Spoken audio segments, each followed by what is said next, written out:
Everybody, welcome back. It's your boy Lmacncheese, and today I'm wearing the thing 'cause it's cold outside. But mostly, we got a big update for Towerborne, and I took a sneak peek, and I shouldn't have done that because now I'm really fucking happy.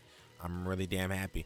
I seen some changes coming to Sentinel, and I'm like, I don't know what they are, but I seen the beginning changes, and I'm really happy about that. And there's gonna be a couple more things down here, and happy Halloween, y'all, in October and stuff like that. By the time y'all see this, um, it's gonna be not be Halloween, but it's gonna be it's a spooky time out.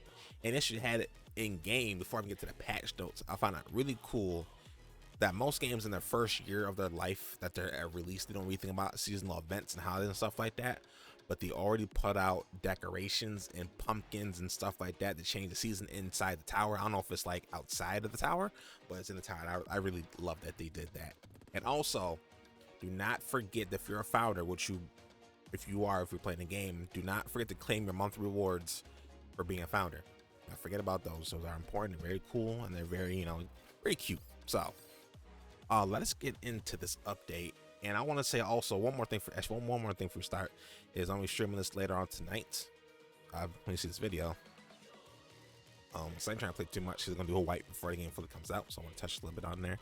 But let me test out changes and see how it feels. But let's see patch notes. So, early access update 1 Dust Veil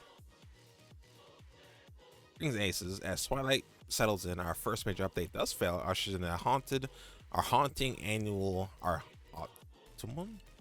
autumnal transformation to Belfry. In this mysterious time, the ebb steps into our world, conjuring a chilling, delightful atmosphere, making the Belfry feel more alive, or perhaps undead. Love that. This update marks not just a seasonal shift with loads of spooky new gear, also a fresh wave of enhancements to enrich your adventure. 1 month into early access and their feedback as fun as has been to die for. I hope I helped. I hope I did. As a keep fine-tuning experience, we were thrilled to deliver on our promise of regular content while ensuring our tweaks are constantly being informed by your inputs. So maybe listen to about this. I don't know. I'll be in a Twitch stream sometimes, and I gotta speak in Discord some more. But once I get Aces, looking forward to more content. We're excited to introduce new replayable discover areas. These randomized missions, one in each biome: grasslands, flying forest, mountains, and ruins, offer an opportunity to play discovery missions until new danger levels are unlocked. Note, they won't unlock areas or award writs. All told, this update brings exploration updates, class enhancements, ability tweaks, plenty of quality of life improvements, and more. And importantly, after pursuing all the game updates below, check out our list of new gear, including this month's bonus items. There's more on the horizon, but for now, step into Delight Dust Veil, which will be very soon. Also, if y'all can't see on the side because all my stuff's popped up, I'll put the patch notes in the description so you can read for yourself if you want to. I'm reading out to you as well, but I'll be scrolling through it so y'all can pause anytime you need to as well. So, Dust Veil unveiled. This update is packed with exciting improvements designed to embrace your experience. From smoother progression to class refinements, we made sure the journey feels more balanced and rewarding. And I'd be saying a lot that every class feels great except for Saddle. Saddle feels like the most boringest one there is. It's fun, but out of the other 3 ones that are really goddamn fun, it's like the least fun one out of the fun ones. Maybe the hair one could use a little bit of tweaks too, but I love that one too a lot. So, gameplay and exploration. So they focus on refining core systems like item progression, spirit dust, and shrine functionality. Also keeping missions and challenges fun and balanced, which is good. One of our key goals was to smooth out the progression and difficulty curves. I feel like once you get a lot in the land, you get whapped really quickly. Like if you even change classes after figuring the first data trial and try to just use it for class, you get mollywopped fast. So also notice some sharp difficulty spikes between danger levels, especially between levels 3 and 4.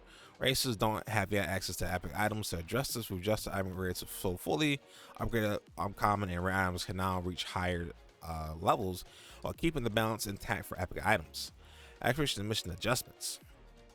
New replayable discovery missions. Explore new replayable discovery missions in the grasslands. We've seen all that. The missions don't reward because on areas they offer variety and fresh challenges to new content or vibes. So I feel like this is you've nothing better to do for nothing to do. You just want to but you want to do stuff. This is what you want, just to go in there, just to fight Have some fun, stuff like that.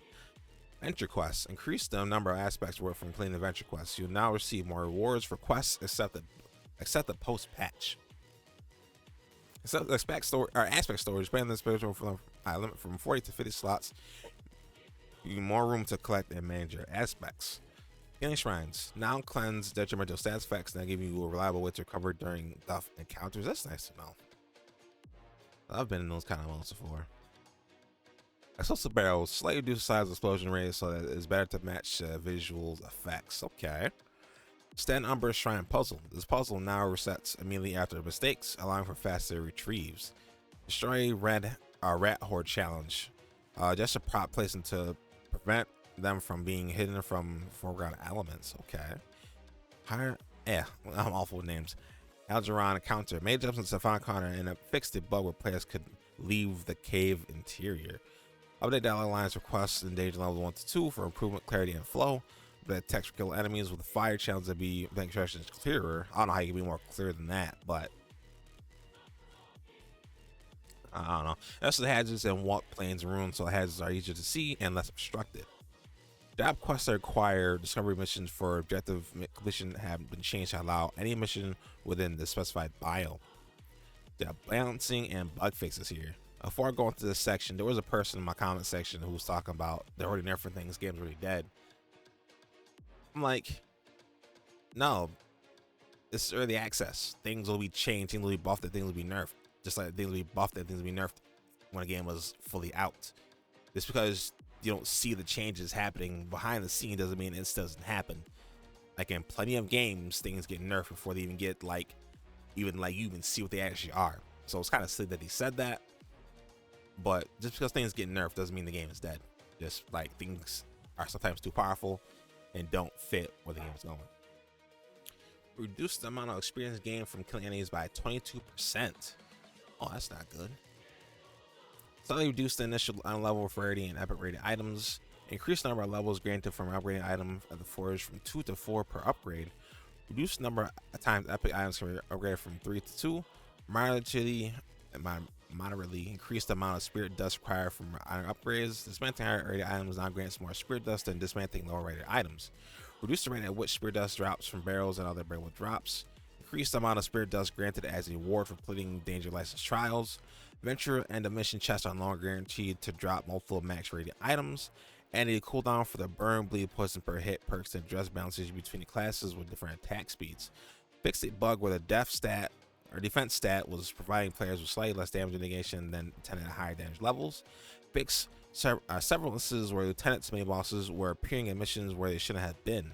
Fix hazards and walk planes in ruins, making hazards easier to see and no longer threatened by the environment. Rename OSN daggers to dancer dagger that was to duplicate the name of another pair of daggers. See, now there's some changes you would understand initially. Like the first one, reduce the amount of experience gained from enemy kills by 22%. Now I'm not sure why exactly they did that, because you want to level up. I don't know, people level up too fast, because sometimes I mean with the enemy density is really like dense. I can see why it could be a problem possibly like that. But as long as leveling up isn't a slog after this, and then they're kind of trying to I guess keep you in your tiers, I guess, until you get better gear. You know, I'm not exactly sure why they're making some of these changes. I'm only trying to think of why they make them changes, maybe get an explanation. I think is devs should always explain why they're doing something like this, so people can get a better idea of why they did it. If you're talking about like Helldivers, when they nerf like the breaker, like, oh, everybody using too much, it was the best gun, stuff like that. It's just like, okay, I get it, but also all the other guns suck, so why'd you do that? You know, kind of thing. So we can kind of give our own feedback back to them when they give us their response to why they changed something. So she always, for like a controversial change or something like that, they should always explain why they changed something. You know, now I'm not sure exactly how far it goes along, so I'm not too far in the game myself if I even feel the differences. A lot of stuff behind the scenes, you probably never know the difference. So, combat and classes. It's been great reading all the feedback about each class. Sentinel in particular has a lot of healthy discussion, both positive and critical. It's clear this class is a hot topic and there are aspects of it that don't feel right. A large portion of this update specifically focused on a Sentinel class. mechanic to bring it more in line with other classes. Some of these changes may be expected, but it's possible that there's a bit of fun surprise as well. There'll be additional tweaks in the future to further refine the class mechanic, but right now we want to focus on providing players with cool moments and opportunities. Thanks for joining us on this adventure. So let us watch this little video together. What's up, everybody? My name is Isaac Torres, lead combat designer for Towerborne, and I am here to walk you through some exciting new changes for the Sentinel class. So, we've been reading your feedback on Discord, and yeah, we agree. The block mechanic just wasn't quite working as expected. That is true. You know, there are moments where, as a player, you feel like you should be able to block, but you just can't. So, you'll be happy to know that we fixed it. You can now cancel attacks. This largely follows the same rules as evade. So, if you can evade cancel, you can block. Additionally, you now gain more valor when blocking and parrying attacks. So, this should be a really nice incentive to use those mechanics. Yes. The parry window has also been slightly increased to better account for I always say, if you got a shield, let me use it. It's also worth noting that you're able to take more hits while valor is active. That's nice. Gives you even more opportunities to auto parry attacks. One thing I want to see is I want to have, when you launch somebody, that launch into combo, to jump into your launch should be smoother. You just gotta take out a hit a lot to just jump. Also added a new ability, the shield strike. You can perform a shield strike by double tapping block. Okay. This attack staggers enemies, so it's worth noting that repeatedly hitting an enemy with an attack that causes a stagger will also cause the combo to end. And, as you can imagine, this attack can also block break blocking enemies. Nice. If you ever wanted to attack enemies with just your shield, you can now do that. The shield strike provides an alternate way to perform the shield bash combo. All you have to do is press the heavy attack button after a shield strike. It's super fun. Give it a try. And that about covers it. So, as you can imagine, these changes really open up a whole new world of possibilities for the Sentinel class. Have fun. Let me see the thing else. I need the jump fix. But everything else in this video is pretty nice so far. You have to try this out. Let's see here. Hit impacts. We fixed several issues where impacts weren't showing up properly when enemies blocked, ensuring more accurate feedback during fights. Sentinel. Block is not possible. Oh, we pretty much read all this. This is pretty much what he just said in the video. We're gonna just create some Let's Go Justin moments.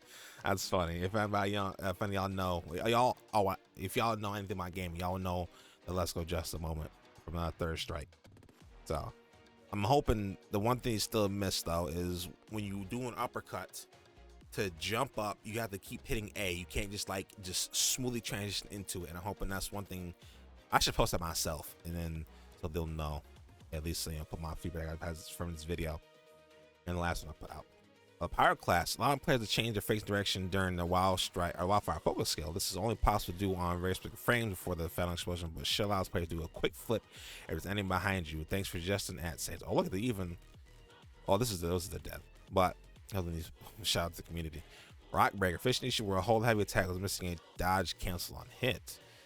Shadow Striker. Increase the hit stun caused by sunrise shrapnel so the enemies can't walk away from the explosions. Nice.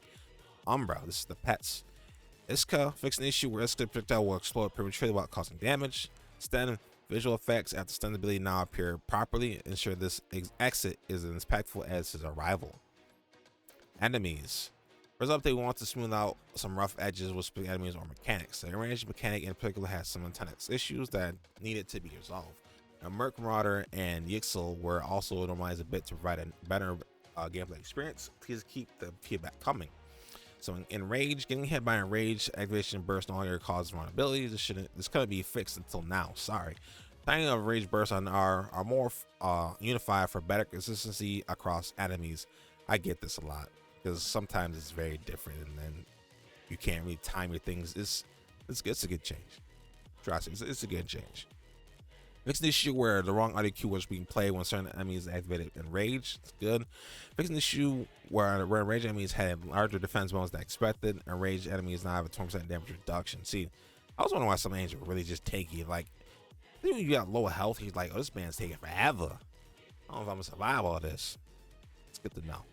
All enemies fix an issue that caused some LT just That's and bosses to do an attack melee when their break bar was depleted. I know that was really annoying.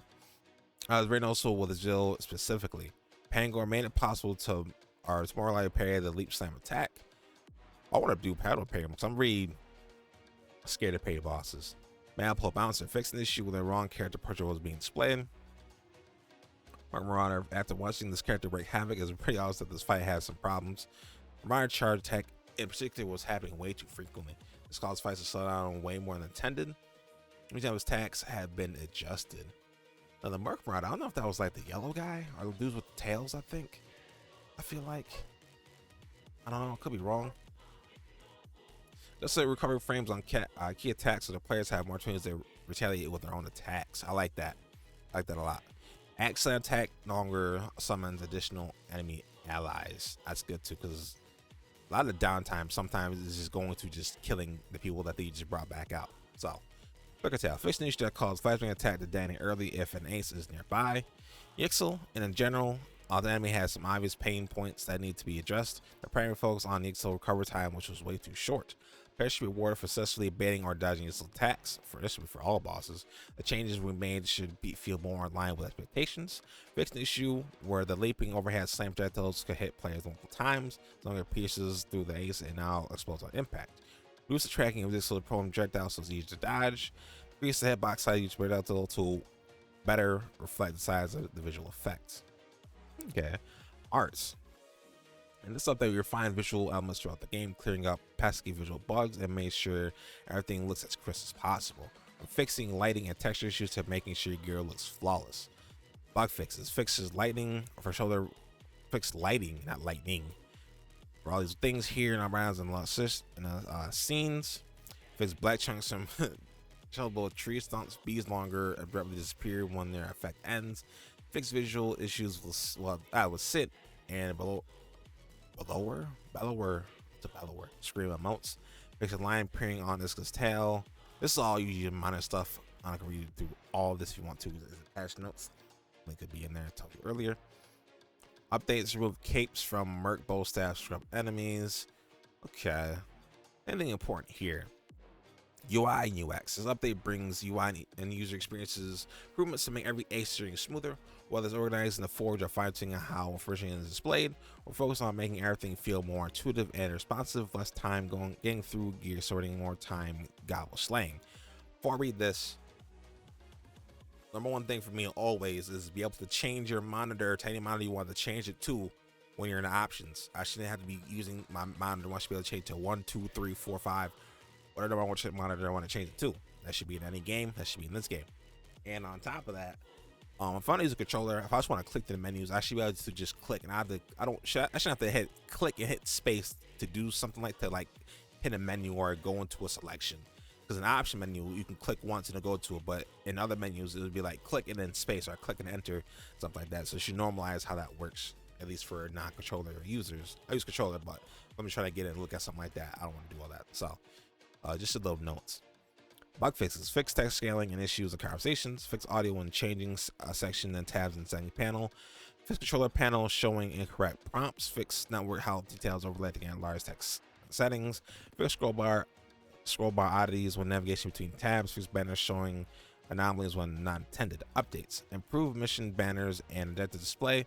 Fix separate items in the forge of weapons and gear. Improve danger license trials, screen layouts. Improve voice audio handling in the face rip. Updating the main menu design. As for welcome pop-ups. Improve store design and inventory design. Improve design and prompt wording on expressive screens.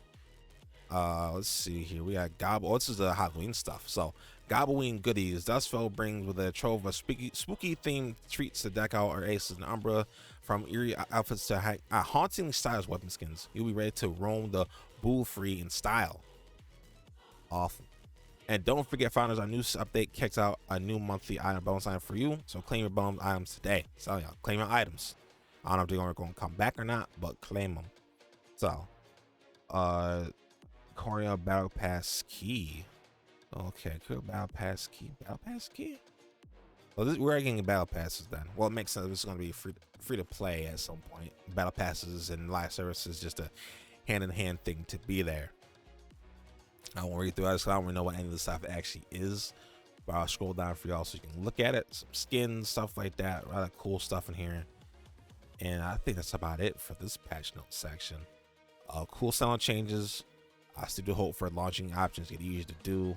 I hope this makes this game, this class feel a lot better. Every other class feels, like I said, it feels great to play the class. Sentinel doesn't feel the best to play. It's fun. It's still fun to play. It feels good, but it just doesn't feel as good or fun as the other ones. So, make sure let me know in the comments. You know what y'all think. You know, let me know how y'all feel about this game and what's going on, these changes, stuff like that. I want to engage with y'all and see how it is, because you know I'm covering them on the channel. I'm gonna be playing, so I'm gonna test share that for myself in a little bit. So that's gonna be it for this video. Take it easy.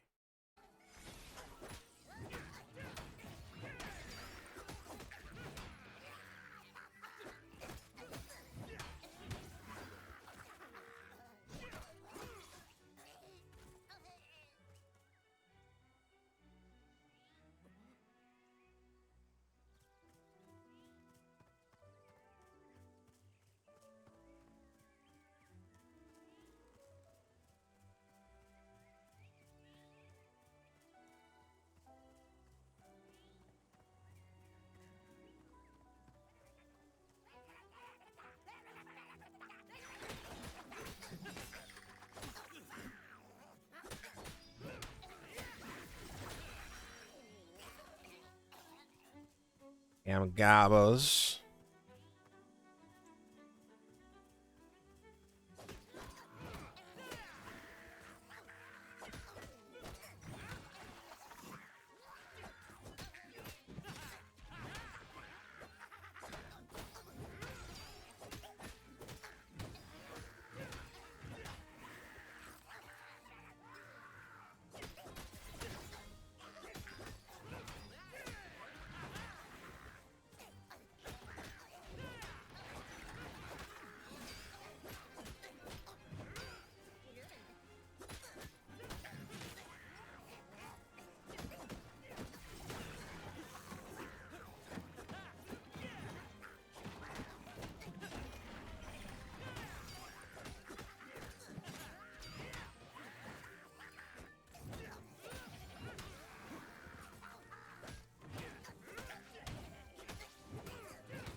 Make that tent bleed.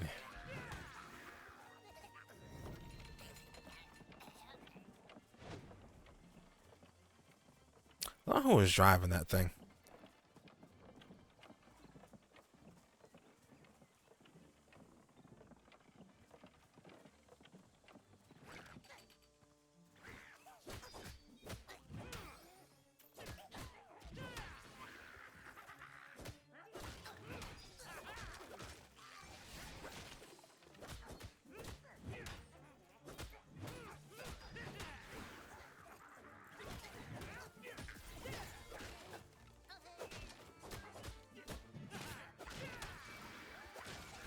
You please stop doing that.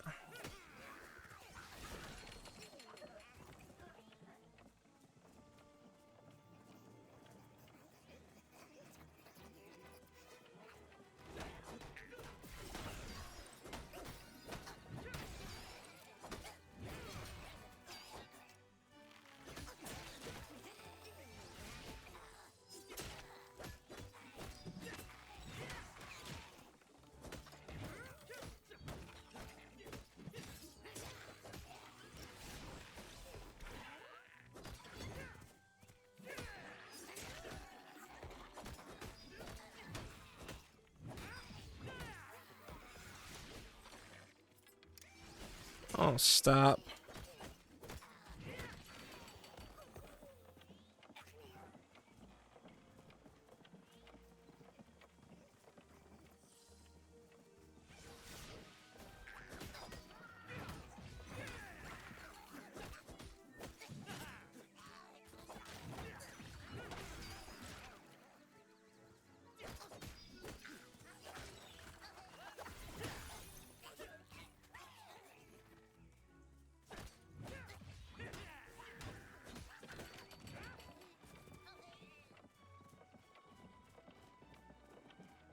Do you steer that thing? That's the neat part. You don't.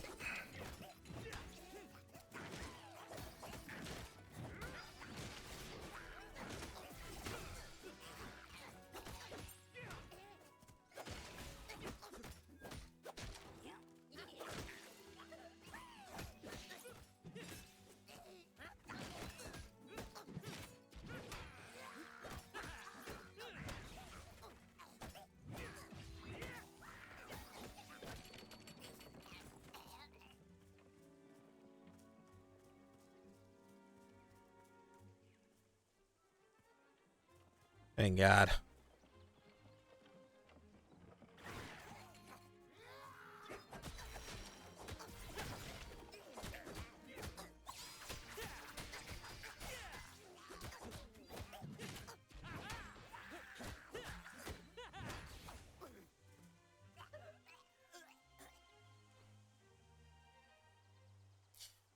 That was close.